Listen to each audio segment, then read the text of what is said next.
Sukses pasukan Segentar Alam menjuarai Liga 3 wilayah Sumatera Selatan mendapat apresiasi tinggi dari manajemen dan pemerintah Kota Palembang. Keberhasilan menjuarai Liga 3 wilayah Sumsel akhirnya mengantarkan skuad Segentar Alam melaju ke putaran nasional Liga 3 musim ini. Meski menjadi tim terbaik di Bumi Suwarna Dwipa saat ini, manajemen PS Palembang meminta punggawa skuadnya tidak mudah berpuas diri.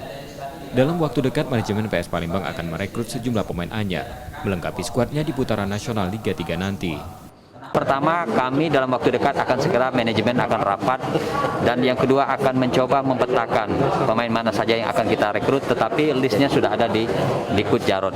Tinggal kita secara teknis akan kita panggil dan kita akan berikan kontrak kepada mereka.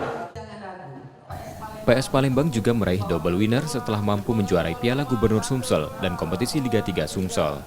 Nur Muhammad, Kompas TV, Palembang, Sumatera Selatan.